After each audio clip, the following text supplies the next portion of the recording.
Welcome back, everybody, to Neutrality Studies. I'm Pascal Lotta, and today I'm joined again by Professor Radhika Desai of the University of Manitoba. Radhika, welcome back. Great to be here, Pascal. Thank you so much for making the time, and thank you for actually establishing your own YouTube channel. It's this one here, Radhika Desai, geopolitical economist, and I'm very happy to have you there because you're one of these critical voices who's been out there for a long time. But I think you haven't had everything under one, like under a YouTube thing yet. So when did you start this? We just started it this month, earlier this month, and we have been making good progress with it, trying to put out a couple of things a week. But of course, plus collaborations like this one and many others also go on, and shorts go on, and so on. Yeah. It's fantastic, and you've had wonderful guests already. I mean, you've had Saeed Marandi on your show, Michael Hudson. Like, yeah, you're now in, interviewing these guests, and you're also giving your own analysis. Like, what is your channel going to be focused on going forward?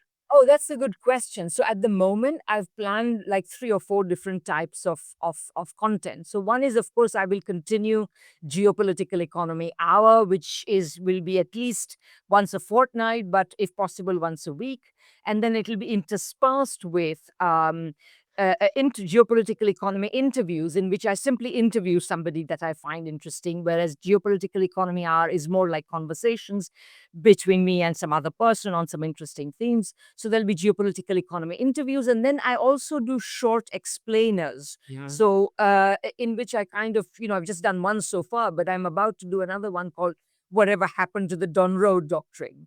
We were just like a month ago, everybody was still talking about the Don Road Doctrine. And here we are now with Trump in Iran. What does that mean for this idea that somehow there was this spheres of influence thinking and so on. So anyway, I mean, so about 20 minutes or so, a short explainers, which kind of point to what are some of the more underlying fundamental things to pay attention to in any situation. So I did one on Iran. I'll do this one, and then there'll be collaborations like this one. We'll produce shorts out of some of the really interesting clips that we can extract from our videos. So that's the plan for now. I'm very glad to hear that because, again, these academic voices that also know how to package things are very important. I mean, Glenn Deason is doing a stellar job. Jeffrey Sachs is everywhere on the interwebs. And now we've got you. But today we actually want to talk about your analysis, mainly on Iran. Let's see where the discussion takes us. But you are a geopolitical economist. How does your geopolitical economy look at what is already in the third week developing into something worse than Vietnam for the United States? That's, yeah, such an interesting way of putting it. And certainly, whether it is intrinsically worse than Vietnam or not, given the much much more weakened condition of the United States, its effects will definitely be worse than Vietnam. And by the way, I should add that, about 20 years ago now, Giovanni Arrighi had mentioned in one of, the very famous world systems analyst who wrote some very interesting analysis of the international system. He pointed out at that time that when, the United States was in this Iraqi quagmire, but the financial crisis hadn't yet happened, and so on. He said that defeat in Iraq is imminent, and in many ways it will be worse than Vietnam, because at least in Vietnam the Americans could console themselves by saying that they weren't just fighting a nation of peasants. This nation of peasants was backed by Russia, China, etc. Whereas in Iraq that is not the case. And if the United States were to lose, then what does that mean? And of course, since then we've seen, of course, as I say, in Iraq was the regime, the Iraqi enterprise failed. Afghanistan, we saw this ignominious withdrawal from that some years ago, and so on. So I think that this is just the spiral of decline continues, the spiral of decline accelerates. But you also pointed to geopolitical economy, and I want to give you my kind of analysis of where we are at right now. But let me also just say that what I mean by geopolitical economy, or what I try to do in it, to the best of my abilities, is to not just examine international affairs as though they were taking place on a plane separated from all other planes, because there is always a political economy of all the countries of the world, and then the geopolitical economy of how they interact, and the two cannot be separated. So let me see what you think of what the analysis that I'm about to put forward. So basically, where are we at right now? So it's very clear that Trump badly miscalculated. There was no quick regime change. His call for the proud Iranian people to take over, etc., did not work. Trump is getting increasingly desperate. The closure of the Strait of Hormuz, which I'm told, I read, that Trump was warned about, has now essentially effectively occurred. Uh, and I would say that notwithstanding the super profits that some of Trump's friends will make, oil majors, shale oil extractors will make, and generally American oil majors will make out of this, because their costs have not risen. United States does not import much oil, but they will be able to raise prices in the United States to world levels, which will allow them to make super profits. Notwithstanding these super profits, actually, the closure of the Strait of Hormuz will affect the United States economy negatively by the sheer means of causing inflation. And if this inflation brings forth the reaction that is typical of monetary authorities in the Western world these days, which is to raise interest rates, that could very well create a recession. So the whole Strait of Hormuz situation has spun out of Trump's control. Trump is now desperate enough to call on allies as well as adversaries to keep the Strait of Hormuz open. He's called on Europeans, he's called on the Japanese and the Koreans, but also the Chinese to keep the strait open. None of them, of course, are biting. The trip to China has been postponed. This, of course, has to do with some other things as well. Basically, I think that Trump has found that there's going to be nothing that he can return from Beijing with, which he can wave and say, "Look, I won this wonderful victory in Beijing." This is not happening. This is clear from the talks that have been taking place in the background. Of course, the Gulf states are questioning the wisdom of their reliance on the United States. What will happen? So, and the damage in Israel is considerable, but of course, largely undisclosed. So, that's the broad situation we are in. So, what do I make of it? And of course, there are many elements to this, but let me just perhaps state two or three points. So, the first is that the very fact that this enterprise, which is a very serious enterprise, by the way, the United States, successive United States governments have been slavering over attacking Iran for a long time, but they haven't done it for good reasons. And Trump has sort of, thrown the United States into this situation kind of with barely a thought, which is why the goalposts keep shifting. One day it's about changing the regime, another day it's about Iran's nuclear weapons, the third day it's about missiles and what have you, and of course now it's about the Strait of Hormuz. So this shifting goalposts, to me, they tell a much more interesting story than Trump's inconsistency or his deliberate unpredictability. This idea that somehow Trump likes to be unpredictable so that, he will keep his opponents off balance. Um, or even conflicting aims of different parts of the Trump administration, or Trump's own psychological problems, which I'm sure are numerous. So it's not about this Trump. The deeper problem out of which these inconsistencies, these changes of direction emerge, is a structural issue. Trump basically has not and cannot keep the promises on which he was elected. And since he cannot keep the promises, his numbers have been declining since a month or two into his the beginning of his administration, and since late last year, he has been seeking some kind of spectacular success to shore up his numbers, which is why we saw all these shenanigans around Venezuela and Greenland and whatever happened at Davos and Munich and what have you. So, but despite all of these efforts, such a success has eluded him. And so his numbers have not improved. They are keeping on going down, and such success will keep eluding him. And by the way, Venezuela was not a success. We can discuss it later if you want. Um, and no matter what he stakes in this process, right? So he's kind of throwing everything. He is wagering more and more in his desperate attempt to seek such a success. And so to me, and the reason why this is happening is because basically Trump is at one level. Trump, of course, portrayed himself as very different from Biden. And the main difference lies in what he promised in order to win the election. But what Trump does in office is actually not much different from Biden in the sense that he serves the same corporate ruling class. The only difference being that the corporate ruling class that he serves includes much more maverick elements than was the case with the Biden administration. So, and I think that this is part of a larger syndrome of the deterioration of leadership in the United States and the West. Basically, I mean, what are you. That's what brings to the fore leaders like Boris Johnson, Liz Truss, Donald Trump, Kaya Kallas. I mean, this is all a bit crazy. So to me, and this is of course today cannot be talked about without talking about the Epstein situation, phenomenon, etc. I believe that the Iranian government has been in the forefront of basically saying that this is our war against the Epstein class, right? So Yeah.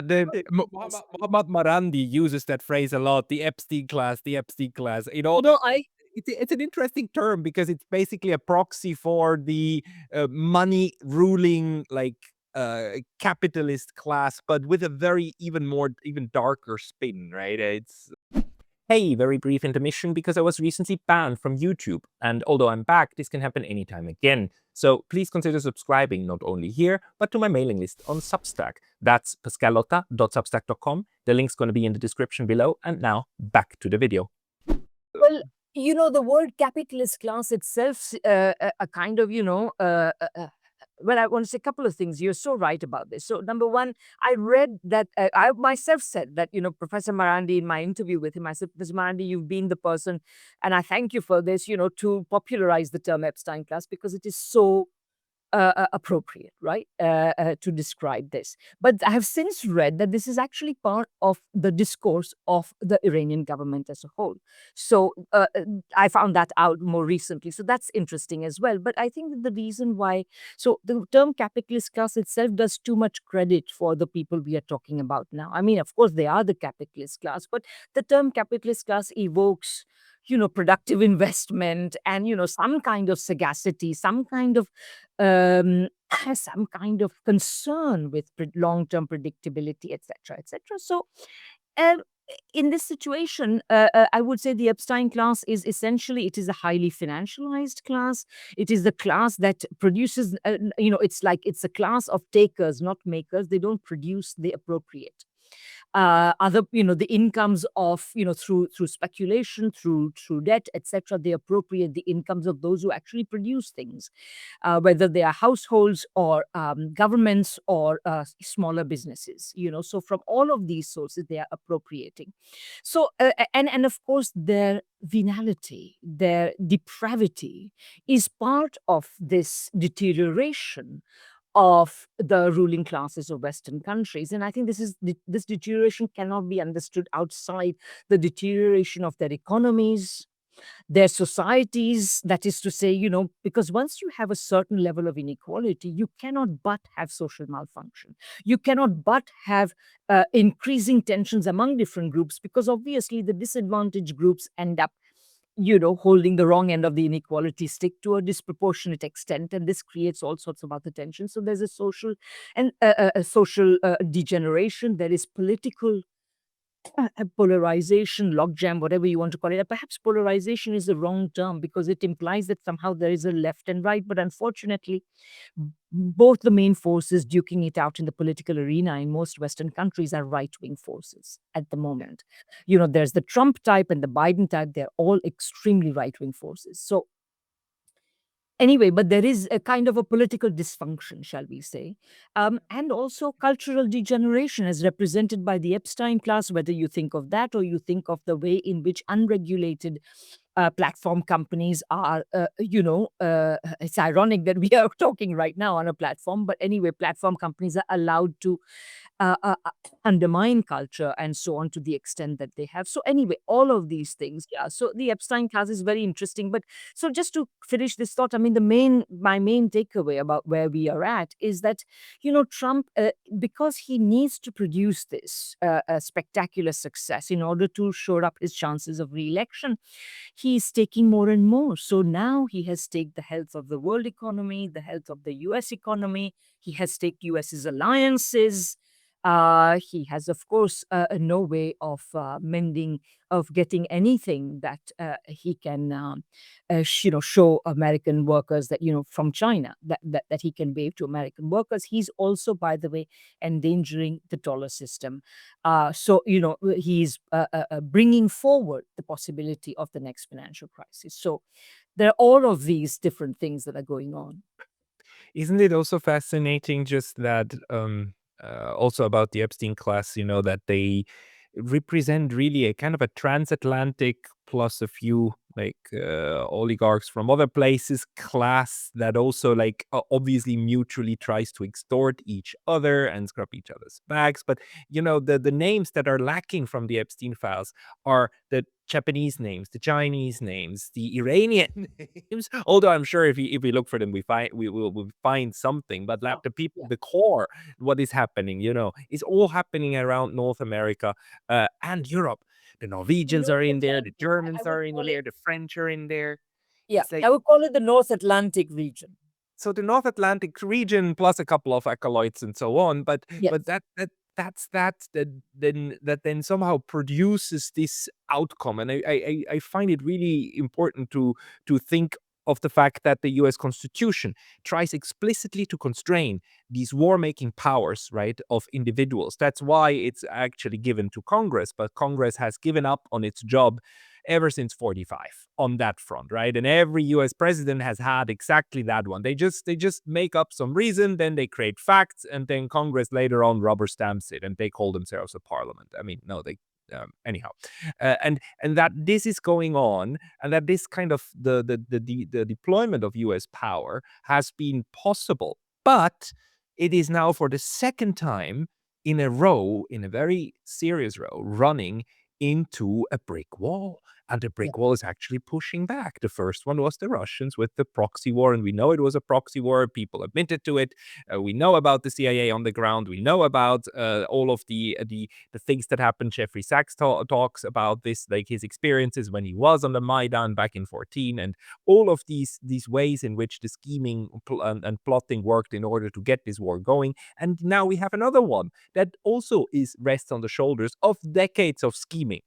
And there's this open question: was it Israel that dragged the United States into it, or is it the United States that abuses Israel in order to do what it really is meant to do in this manifest destiny way? And there's no clarity. We've got arguments on both sides, but the point is it's happening, right? And it's not succeeding at the moment. So what does this tell you about the distribution of global power in the multipolar world?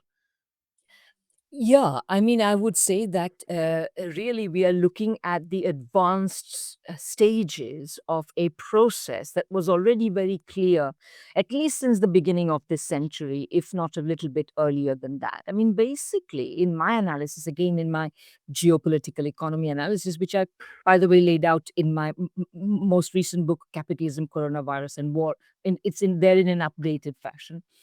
Um, what are the main components of this analysis? Essentially, The post-war boom, the golden age boom, was basically the result of a highly reformed type of capitalism, plus the existence of communism and the genuine and reasonably successful efforts of third world countries, the newly independent countries, to develop at that time. So that that the whole configuration created a period of world growth that was unprecedented, and that was called the golden age. But of course, the underlying system in Western countries remained capitalist, and inevitably that system fell into crisis by the 1970s. And at that point, the world stood at a crossroads. Shall we deepen the post-war reforms of the system, or shall we because they gave us the golden age, or shall we roll them back because they are the cause of the problems that we have? And the second camp, the neoliberal camp, won. And since then, we have been rolling back these reforms, and we have seen more and more clearly what kind of capitalism we've been living with since the early 20th century. Let me underline that it's not a mistake. The early 20th century, when capitalism had already become monopoly capitalism, which at which point it sort of loses much of its dynamism, vigor, etc., its capacity to expand production, to advance production, etc., etc. So, because the realities of this type of capitalism were hidden as long as it was contained within a whole bunch of reforms that kind of, made it function far better than it would have done spontaneously, left to itself, right? So now we are seeing more and more that kind of capitalism, and it is no wonder that this era, although we were told that, neoliberalism is going to, revive productive growth in capitalism, in fact, compared to golden age growth, it has been consistently lower. It has continued to trend lower. Investment is bumping along the bottom, etc., etc. So that's one process. And the other process, of course, is the rise of the emerging economies, with the important proviso that, of course, China is in a class by itself among these. Russia, over the last, well, at least since 2014, has been dragged willy nilly in the direction of China. So it's also a reasonably good example. But in many of the other sort of emerging economies, BRICS countries, whatever you want to call them, things are a little bit more dicey. As for example, take India. When India was following a more reformed type of neoliberalism, it grew quite well. But under Modi, when it has been kind of unbridled neoliberalism, unbridled servicing of the interests of a very small number of big Indian companies, the economy is doing badly. The advertised statistics about India's growth are very, very faulty. Just a note. So anyway, so the point I'm trying to make is that, but nevertheless, to the extent that neoliberalism is modified or rejected or or not implemented at all, um, you have had growth in the world economy. And so you have the decline of the West and the growth of some of the rest. And I think that this is where we are at. And so, yeah, I mean, and I would say that this process is only continuing because, Trump told American voters that he is going to revive the economy, making America great again, etc. So, he understood that you can't win elections by telling people the economy is doing well. So he said, yeah, it's doing badly. I'm going to fix it. But he has no intention of fixing it. He only said all that in order to win the election. Once in office, he has made a great show of tariffs, but then, tariffs are on today, gone tomorrow, Supreme Court, whatever, all these things we can discuss. But in reality, you cannot revive an economy just with tariffs. You need industrial policy. He has no sign that there is no sign that there is any kind of industrial policy at play in the Trump administration. So the economy is not being revived. And so this process is not only continuing, it is accelerating. And one final point, the unpredictability that the Trump administration has created is actually going to create a situation in which the world is going to leave it behind. I mean, you see now the Chinese, went out of their way to say to Trump, "Look, why don't you come? Why don't we talk? Why don't we see if we can figure out our problems?" And now Trump has postponed this visit. So what are I mean, I think at the end of the day, even if China continues to offer talks, there will never be any fruitful outcome because Trump will not get what he wants. He doesn't want a stable, productive American economy. He just wants that he should be able to win elections while serving the very people who are keeping the American economy financialized rather than, growing in a financial way rather than in a productive way, and essentially ensuring its productive stagnation. Yeah, but it's really kind of a fascinating point, which I think really only through a good part of Marxist lens we can properly understand, right? The Donald Trump's largest signature policies all have to do with foreign policy, and they're all coercive in nature.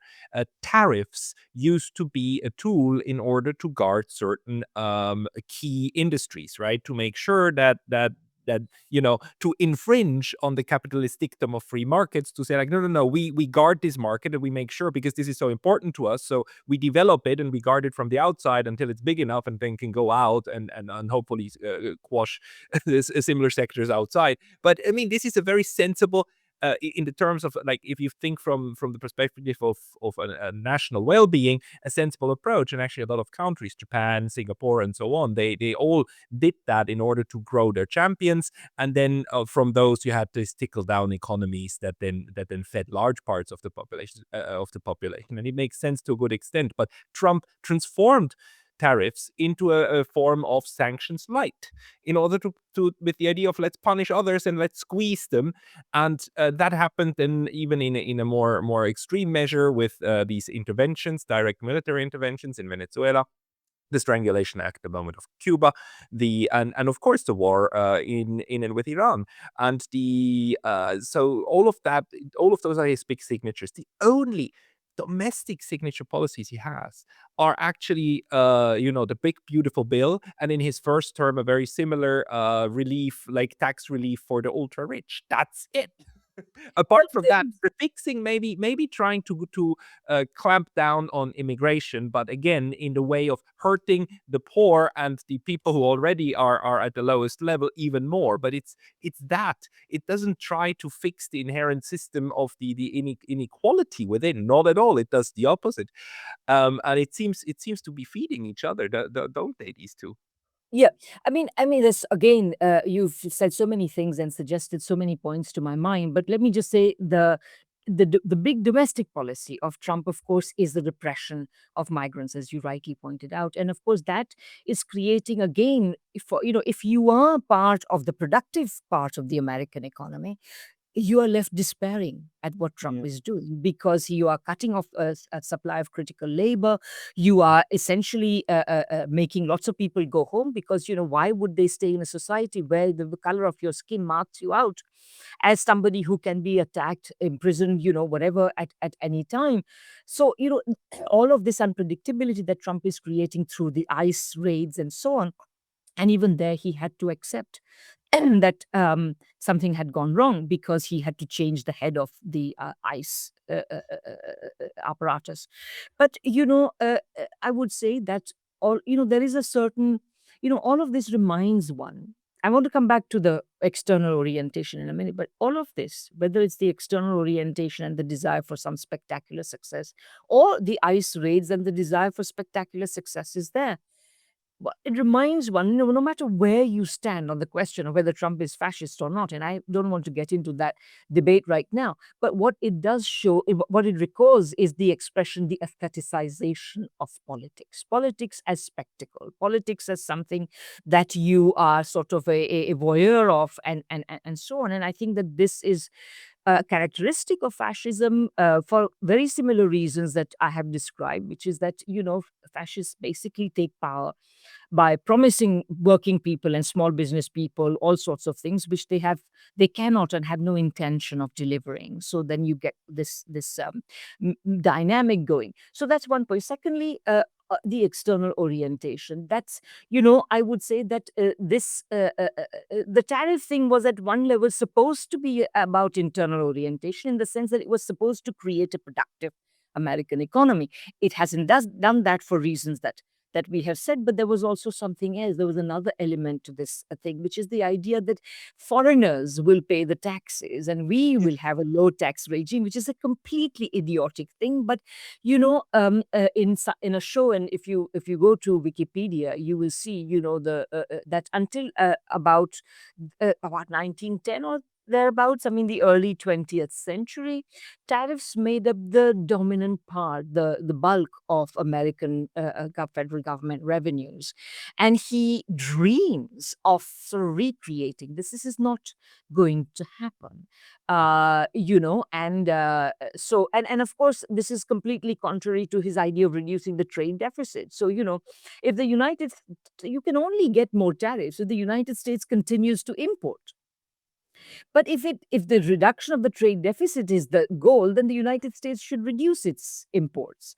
So, quite frankly, exactly how all of this was going to be oriented. So all of that. Now, the final point then is that I think this external orientation really became much bigger beginning in the latter part of last year when he amassed the armada against Venezuela. He began to assemble this armed force in the Caribbean, and then, of course, since then we have seen, as I said, this whole Greenland, etc. And I think that this is because he knows that nothing is working at home, and he needs to produce some sort of foreign policy success, whether by taking Greenland or Venezuela, etc., etc. And maybe one final point, you mentioned Israel. I think that I have no doubt that APAC is very powerful and it has a lot of money. But I think if to say that it's about APAC, it actually lets the United States own imperial agenda off the hook. I think that Israel is an important accessory to the larger design, failing but still larger design of a failing American imperialism. But that's that. And yes, it's quite possible that Netanyahu beguiled Trump into thinking that there would be an easy success if he attacked Iran now. There's no doubt about it. But that is no, I mean, I think that does not explain why this war is taking place. In a certain sense, I think the underlying instabilities of the U.S. system right now is a more important indicator, in which then the instigation of Netanyahu is a small cog in a bigger machine. One of the things that surprised me most in the last, I would say, 2 months in among my discussions, I was talking to a colleague from California, an activist, Mr. Mello, and he was making the point that the United States today is not good at producing these weapons anymore. He said, so I mean, not only do they lack shells and so on and kind of cheap stuff, they also lack on the expensive stuff, even the know-how of making them, and they lack the engineers. These even Palantir and so on has a hard time recruiting people away from the other part of the tech sector, and the nuclear physicists that you need in order to produce even nuclear weapons are hard to recruit. The entire military industrial complex, I always thought of it as this huge monster that makes sure it feeds itself and thereby remains hyper profitable. It seems to be even that thing is currently like rusting on everywhere. I mean, I was very happy to hear that. It's like, okay, finally, capitalism is eating away its very this means of producing implements of war. I mean, fantastic, but it's quite a surprise. So, are we that far down this road of self-destruction within a capital a rentier-seeking kind of rent-seeking kind of capital economy? I think, yeah, the short answer is yes. And we can examine some of the mechanisms of that. So, basically, I would say that, especially, well, with the onset of neoliberalism, what you've had is more and more of an emphasis. Like when you had a more regulated form of capitalism, then at least, although these military industrial complex existed, President Eisenhower warned about it and so on, but there was presumably some kind of an or government oversight over what was produced in what ways and what quantities, and there were enormous government aid and involvement in the arms industry and so on. And what we've seen in the since 1980, since the neoliberal era, is more and more deregulation, And when you have defense production whose purpose is not the defense of your country, but the profits of certain private corporations, then things are bound to go awry. And they have. So not only, so essentially my way of thinking about what's happened to the enormous military industrial complex on which the United States spends $1 trillion a year, and Donald Trump now wants to increase it to $1.5 trillion a year. It is basically a kind of trough on which the pigs that are the military industrial complex corporations feed greedily. They are promised lucrative contracts, cost plus contracts, etc. You've all heard of Pentagon stories about how, I don't know, a gun, a more simple gun or whatever can cost many times the cost that it produces. So the American taxpayer is essentially subsidizing these people. So it's a coddled in a military industrial complex whose purpose is not to produce cutting edge weapons, but to make profits. This is why they are not able to, they're and yeah. Second thing is you have to throw in the element of deindustrialization. This element of not being able to produce weapons is not new. I remember reading a report back in the early months of the Ukraine conflict. Mhm. Back in 2022, from the British RUSI, Royal United Services Institute, which is a kind of armed forces think tank, them saying basically that with the deindustrialization of the West, the capacity to produce arms at the rate they would be needed in Ukraine, let alone in any other larger set of conflicts, is not there. And I would say that, in this deindustrialization process, the United States has essentially enticed the Europeans to join them. And so they have also gone in for this. So the European capacity to produce is also less. And finally, on the technology matter, you see, you're now living in a time when not only with small, inexpensive weapons, and there's nothing wrong with inexpensive weapons if they are effective. And I think we have seen in both these conflicts, Ukraine and Iran, that they are effective. And I think the Americans are not interested in producing them. They want to produce high cost, super profit making, big lugubrious weapons, which are really not much use in the current sorts of conflicts that we have. So there's that, and plus, since 2018, I believe, when Vladimir Putin announced that the Russians have hypersonic missile. Since then, the United States, that's a long time ago. Like, how come you have not developed your own? The Americans don't have hypersonic missiles. The Russians do, the Chinese do. I understand the Iranians do as well. So this is like an astonishing outcome, and along all of this, the United, I mean, most people in the mainstream media keep extolling the virtues of the American military forces.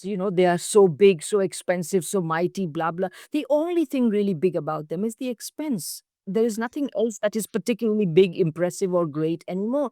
And this is why, quite frankly, let's not talk about the Second World War. The Americans love to say we won it. They did not. But since then, you have had the Americans not winning any major war other than overrunning tiny little countries like Grenada and Panama. Go on, put a couple more feathers in your cap on those sorts of paltry scores, but they have not won a single military victory. No, I would say, like, actually the most successful part of U.S. interventionism comes from covert actions. From the CIA is a highly sophisticated organization. Apparently, managed to overthrow quite a lot of governments and help the United States to reach and kind of dominate at least the Western Hemisphere. But we know there are other parts have also been successful, Operation Gladio and so on. Like, and the offspring of that, of course, the National Endowment for Democracy, and the very fine-tuned way in which the United States has developed the ability to influence abroad, which, by the way, they're very afraid of themselves, which is why anytime there's anything aired about Donald Trump or so in Russia or China, they cry like foul. Oh no, they want to influence our politics, meddling in our internal affairs. It's like, yeah, because you obviously are aware of how much meddling was going on your side, right? But so that one is highly sophisticated, but actually the real, the hard power, which we thought, I think, at least for me, speaking for myself, I thought US, this kind of influence then rests upon the hard military power. But that hard military power seems, the more you look at it, the more brittle it seems to become.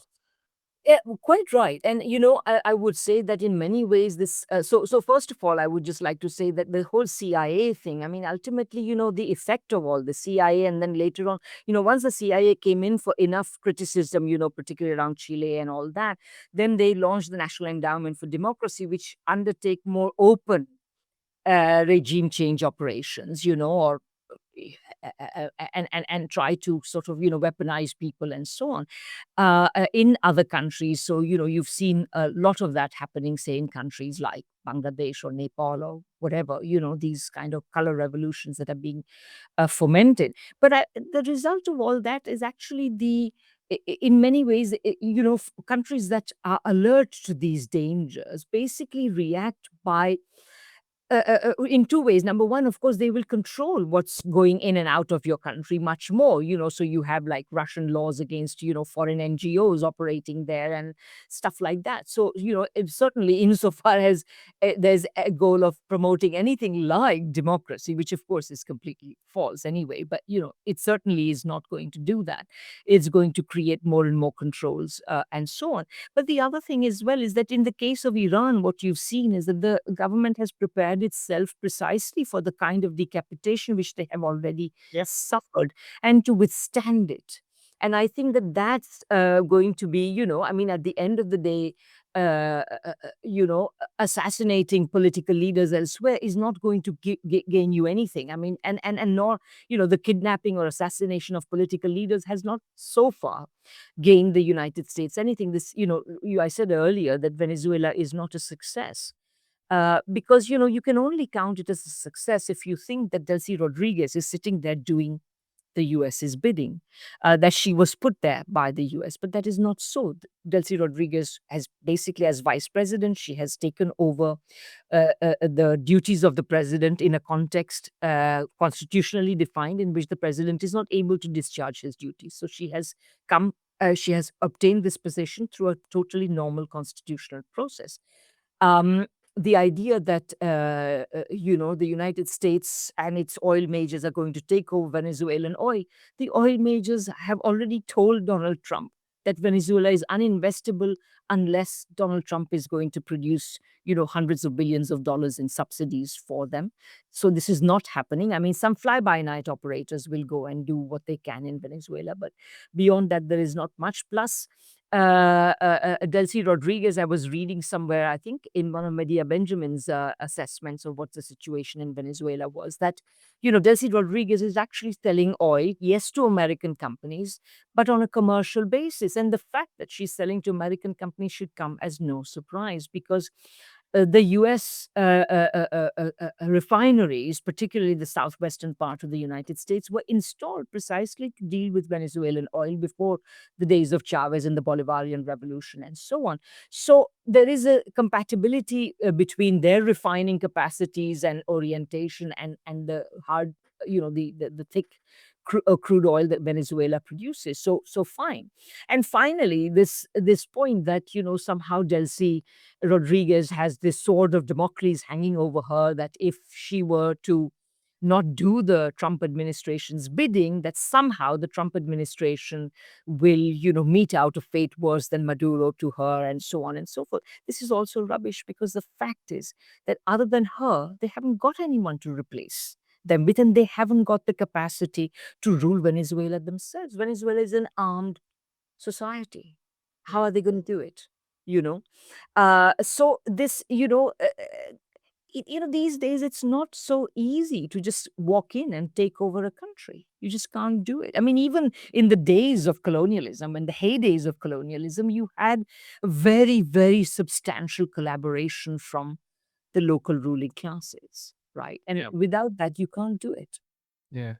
And, it seems to me that the US and Europe, they're still on the one hand, they still have parts of their brains like anchored in classic colonialism, as in we go in, we tell them what to do, and if they don't like it, we kill them, because that's how it is. And part of it is that. The other part is this kind of the unipolar moment when, in fact, the Soviet Union didn't break up because the United States wanted it to break up. It broke up of different reasons. George Bush Senior, famously actually went in '91 to the Rada in Ukraine, telling them in August, please do not declare your separation. Right?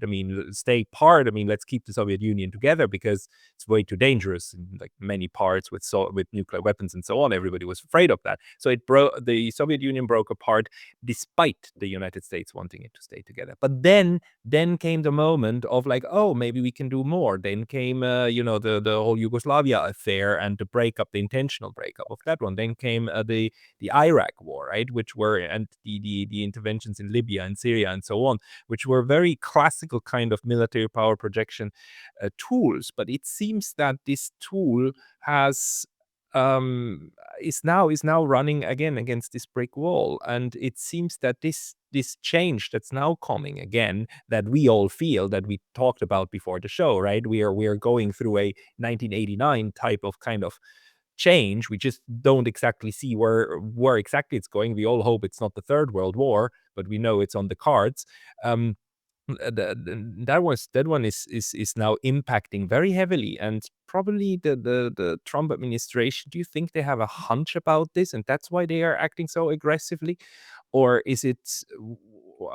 How do you make sense of this particular moment, right, in which now violence seems to fail to achieve this? Because again, yeah, as you said, Iran took away this tool, right? Decapitation strike. Yeah, sure, decapitate us. We still run.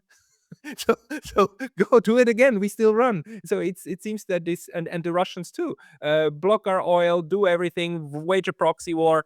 We're not gonna give in. You're not gonna get this. This is quite a brutal change, I would say, for the entire political West, as Richard Sackville would say. Yeah, exactly. Well, a couple of different points. Number one, I don't, I mean, definitely, yes, we are living at a very important turning point. You're totally right. You can compare it to 1989, but more interestingly, people have been comparing it to the outbreak of the First World War. The Chinese speak of changes unseen in a century, etc., etc. So, definitely, I think we're at some such moment. Secondly, I would say that it's, the Trump administration is not behaving aggressively because they somehow sense that this is the case. I think its aggressive behavior is part of what is making it Yeah. such a turning point, in the sense that, in the First World War, when the First World War broke out, it was, as a result of the imperial competition of the major European powers, which spun out of control of any one of them. The idea of German guilt was always wrong. They were all equally guilty. Um, all the imperial powers and the broader imperial system was equally guilty. So in that sense, I would say that. The First World War, was again, nobody intended it, but it was part of kind of the structure of the situation that caused it.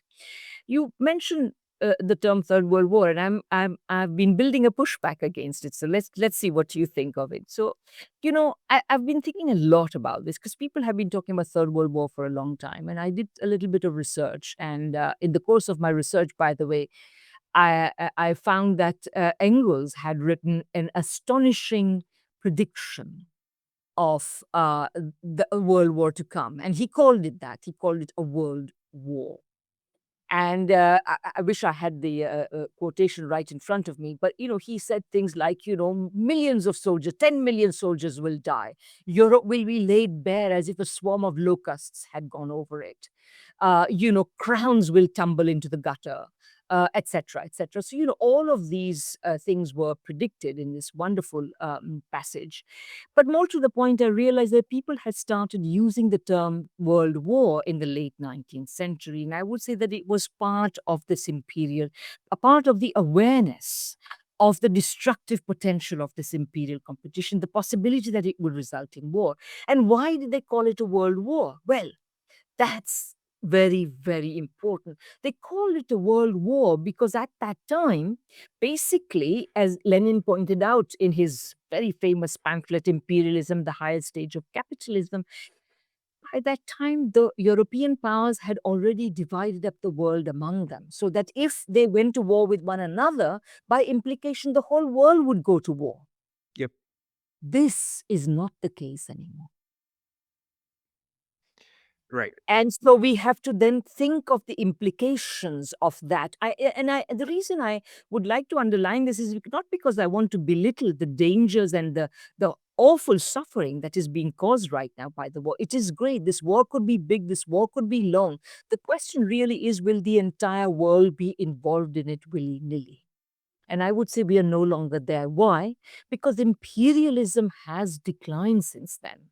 No matter that the United States can impose so much pain and suffering on the world today, uh, there is no possibility that there are, that all these imperial powers will be going to war. And today also there is an accompanying talk of big powers in which we are invited to count the Americans, the Russians, and the Chinese. But the character of the Russians and the Chinese is completely different from that of the Americans. They are not. They're not the kind of, well, they're not capitalist societies well, China is not capitalist. Russia is sort of capitalist, but with a very different heritage, a very different orientation in foreign policy. And I would say, in many ways, insofar as the legacy of the foreign policy of the Soviet Union remains part of the thinking of the current Russian ruling classes, I would say that they would not be expansionist in the same way as the European powers were. So, their attitude is basically defensive. And if you doubt this, just compare a map of the American military bases around the world with maps of military bases of the Russians and the Chinese around the world. There is no comparison. Yep. No, I think this is a very important observation. Um, I keep thinking that also the terms world wars, the first and the second one, are not very, very good descriptions actually, because it gives you also the illusion not only that the world was at war, but that it was one war, which it wasn't. It was an amalgamation of different wars that actually started at different times with different speeds for different reasons. The Japanese only attacked Pearl Harbor in 41 at a time when 39 was already like it was already it was 2 years in the past. Yeah, it was already 2 years in the past at the time when Japan did that and actually brought the United States into the Second World War. And from a Chinese perspective, the whole thing started more or less in 31 when they got attacked by the Japanese first, and then again in 36, and all of these things. So it gives you, I mean, of course, this is kind of the historians also problem that they say like, no, the way that we put temporal bounds around this is problematic. But the thing is also, like, my home country Switzerland was never at war. I mean, it was a system. The world wars were moments of an intensification when the global system actually retreated and resorted to mass violence. But it was still a system, and it was still interconnected, and it still worked in. I mean, everybody tried to interpret what everybody else was doing, and we're still trying to trade. That's the whole point. And I think it's what you're pointing out, that the large part of the globe is now emancipated and does not need to follow this anymore. That changes the equation. We might have a big what we might add one more war or the other, but we are seeing how this cascading effect of just dragging in all of the resources of the entire globe, that's not going to happen anymore. So I think you're right. And the part of the reason why those wars happened is because people were still coming out of a time when European powers were easily able to overpower non-European populations whose Yeah. armed strength was very low. Today, it is impossible to think of going to war. For example, the question now is whether Trump is so desperate for a regime change in Iran that he will deploy ground troops. I doubt he will. And even if he were mad to, certainly mad enough to, most European powers are not going to assist in that. Even the Ukraine war is being fought by these cynical European governments it's being fought through Ukrainians. I mean, to the last Ukrainian, as people have been saying right from the start. So that it's you can have proxy wars, but all of these. And sometimes I joke that we live in an era when parents won't let their children walk to school alone. Do you think that they're going to? I mean, in the West, do you think they're going to let them go to war? I mean, this is ridiculous. The sad answer to that question is yes, because war can be sold, and war is also a sickness of the mind. And once you reach that stage, you are basically, I mean, you reach a moment when mothers will say like, "Take my children, please, because this is for the In good a cause." defensive war, yes, I would say that that can happen. But in an offensive imperialist war, I doubt it.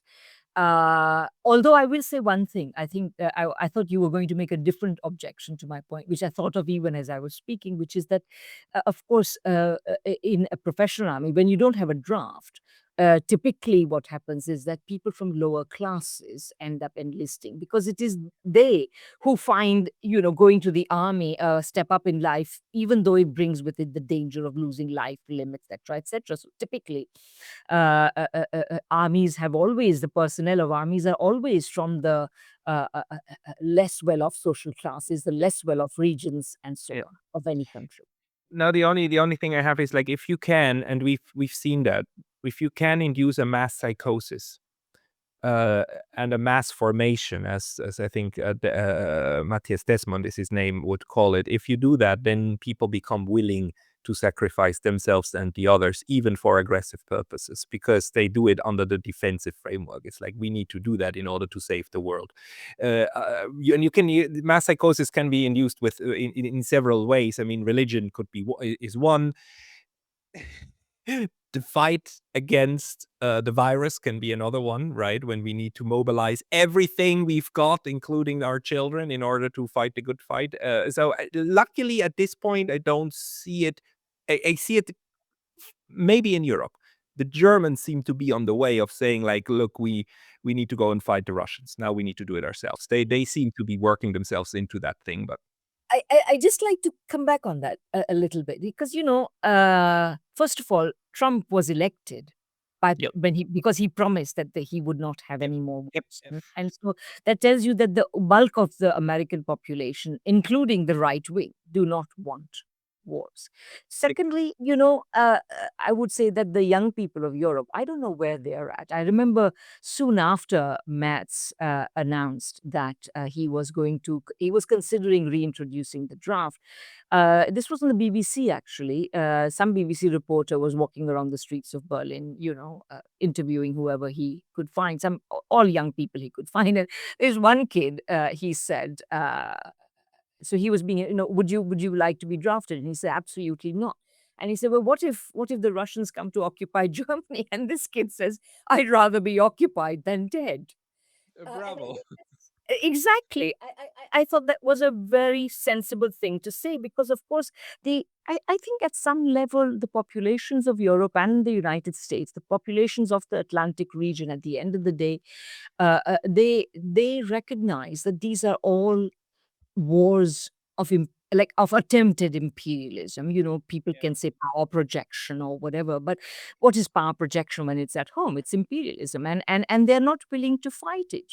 They are willing to say, okay, if my country is invaded, of course I will go and pick up arms and I will defend it, but I'm not going to go and fight just because you want to protect your power and serve big European corporations or American corporations through that.